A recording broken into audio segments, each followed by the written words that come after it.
అయిపోయి తెలంగాణ రాష్ట్రంలో మరొక టీఆర్ఎస్ పుట్టింది. అది ఎవరో కాదు, స్వయంగా మాజీ ముఖ్యమంత్రి, తెలంగాణ రాష్ట్రాన్ని సాధించిన మహానేత కేసీఆర్ తనయురాలు కల్వకుంట్ల కవిత ఈరోజు పెట్టింది. దాదాపు ఒక 2-3 నెలలుగా ప్రజా పోరాటం చేసింది. ప్రజల నాలుకల మెదిలింది. ప్రజల కోసం కష్టపడ్డది. ప్రతి చిన్న అంశాన్ని ప్రజల వద్దకు వెళ్ళి ప్రభుత్వాన్ని ప్రశ్నించే ఒక గొంతు అయింది. సో ఈరోజు కొత్త పార్టీ అయింది, దాని పేరు టీఆర్ఎస్ అయింది. సో తెలంగాణ రాష్ట్ర సేన ఫస్ట్ నుంచి చెప్తుంది, మన పార్టీ పేరు టీఆర్ఎస్ అయితేనే బాగుంటుంది. టీఆర్ఎస్గా ఉన్న పార్టీ ఉద్యమ పార్టీ కాకుండా అదొక కార్పొరేట్ పార్టీ అయిపోయింది. ఫామ్ హౌస్కే పరిమితమైన అధ్యక్షుడు ఉన్నాడు. దానికి గుంటనక్కల్ లాంటి లీడర్లు తయారయ్యారు అని చెప్పి అనేక సార్లు బహిరంగంగా బీఆర్ఎస్ను ఉద్దేశించి, తన తండ్రి పార్టీని ఉద్దేశించి ఆరోపణలు చేసిన కవిత ఎట్టకేలకు టీఆర్ఎస్ పేరుతోనే తమ పార్టీ ఉంటుంది, కానీ అందులో ఏ కోశాన కూడా పింక్ కలర్ అనేది ఉండదు.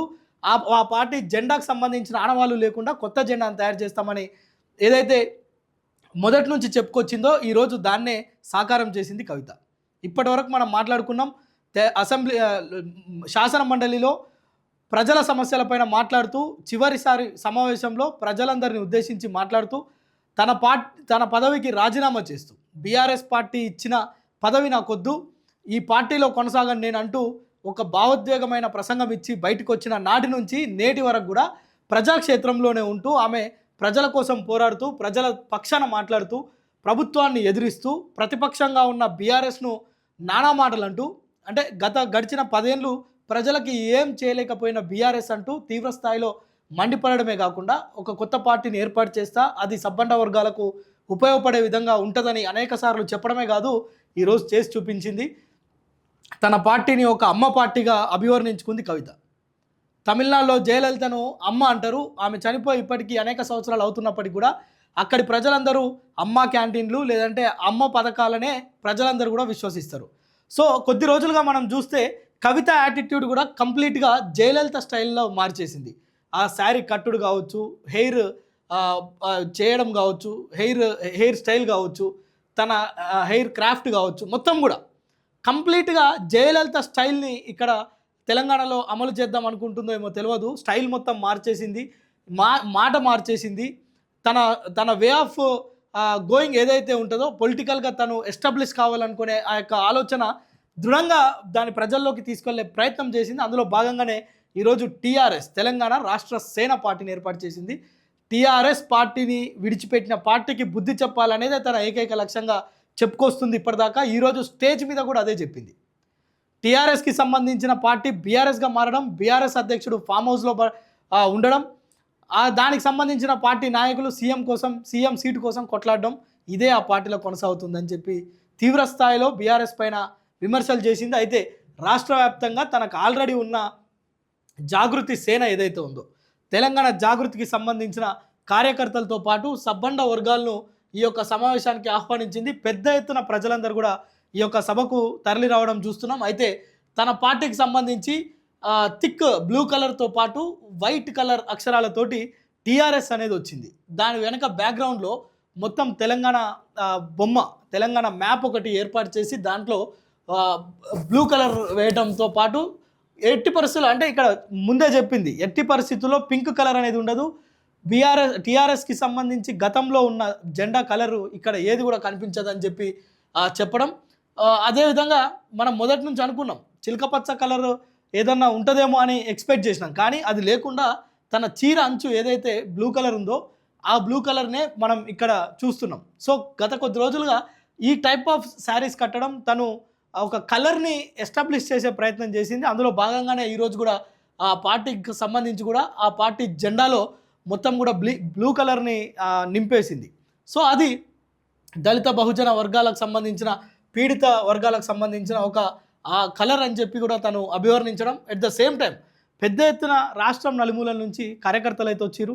అటు జాగృతి కావచ్చు, స్వచ్ఛందంగా వచ్చిన వాళ్ళు కావచ్చు, ఇక ఇతర ప్రాంతాల నుంచి వివిధ సంఘాల నాయకులు వచ్చి తనకు మద్దతు తెలపడం కావచ్చు. ఒక పవర్ఫుల్ స్పీచ్ని ఈరోజు కవిత ఇక్కడి నుంచి ఇచ్చింది. సో మల్కాజ్గిరి నియోజకవర్గంలోని తను ఏర్పాటు చేసిన బహిరంగ సభ ఏదైతే ఉందో ఆ సభకు సంబంధించి మొత్తం కూడా ప్రజల దృష్టి అంతటిని ఆకర్షించే విధంగా ఈరోజు టీఆర్ఎస్ తెలంగాణ రాష్ట్ర సేన, గతంలో ఏముండే కేసీఆర్ పెట్టిన పార్టీ తెలంగాణ రాష్ట్ర సమితి ఉండే. అదే టీఆర్ఎస్ను నేను పెడతా అని చెప్పి ఏదైతే చెప్పిందో మీడియా ముఖంగా, నిజానికి కూడా అదే మాట ప్రకారం ఈరోజు టీఆర్ఎస్ని ఎస్టాబ్లిష్ చేసింది కవిత. తెలంగాణ రాష్ట్రంలో మరో కొత్త పార్టీ జీవం పోసుకుంది. అయితే ఈ జీవం పోసుకున్న పార్టీ ప్రజల జీవానికి తోడుస్తుందా లేదంటే ఏమవుతుందో ముందు ముందు చూద్దాం. ఇప్పటికైతే హామీలు గొప్పగా ఉన్నాయి. తను చెప్పే మాటలు చాలా ప్రజల్ని ఆకర్షించే విధంగా ఉన్నాయి. మొత్తానికి వచ్చిన ప్రజలందరూ కూడా జేజేలు కొట్టిరు. సీఎం అంటూ థ్యాంక్ యూ అంటూ, మీ అమ్మ పార్టీ ఇది, మీ ఇంట్లో పార్టీ, మీ ఇంటి పార్టీ అని చెప్పి ప్రజలందరినీ దృష్టిని ఆకర్షించే ప్రయత్నం అయితే చేసింది. అయితే ఇందులో ఎంతవరకు సక్సెస్ అవుతుంది? టీఆర్ఎస్ పేరు కలిసి వస్తుందా? టీఆర్ఎస్ పేరు ఒకవేళ కవిత పెట్టుకుంటే అటు బీఆర్ఎస్కి ఏమైనా నష్టం జరుగుద్దా? నెక్స్ట్ ఈ పార్టీలో ఫిరాయింపులు ఎలా ఉంటాయి? పార్టీలోకి ఆహ్వానిస్తుంది అందరినీ, అన్ని వర్గాలను. ఇటు 3 ప్రధానమైన పార్టీలకు సంబంధించి ముగ్గురిది ఒకే ఎజెండా. ఒకరు ప్రజల్ని మోసం చేసి గద్దెనెక్కిరు, మరొకరు ప్రజల్ని 10 ఏళ్ళు గోసపెట్టిరు.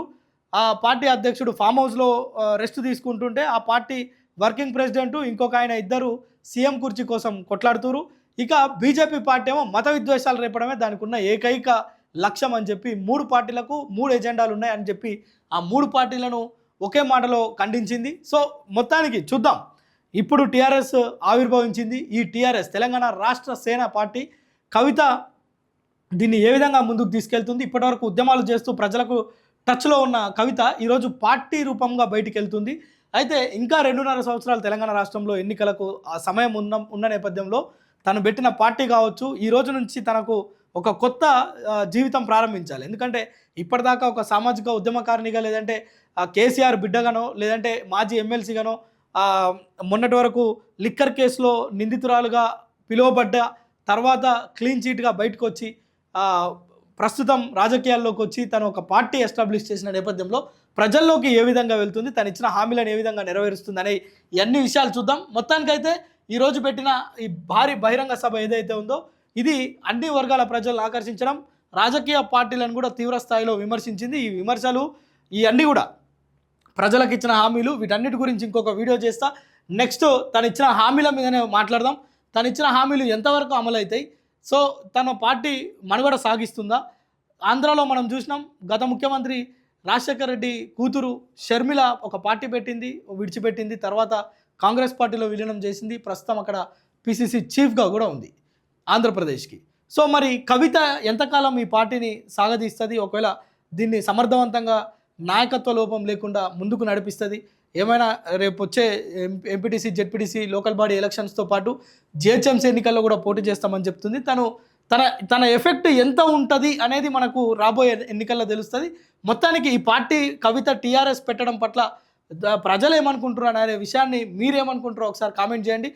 పార్టీ మనుగడ కొనసాగిస్తుందా, లేదంటే తను కూడా లాస్ట్ ఎండ్ ఆఫ్ ద డేలో తను కూడా తండ్రి పార్టీలో కల్పిస్తుందా, లేదంటే ఇప్పటికే రేవంత్ రెడ్డితో దోస్తానం ఉంది, ఇద్దరికి మంచి దోస్తీ నడుస్తుంది, ఈ దోస్తీ ఆ పార్టీని కాంగ్రెస్లో విలీనం చేసేటట్లు చేస్తుందా అనేది మీకేమనిపిస్తుందో అభిప్రాయం చేయండి.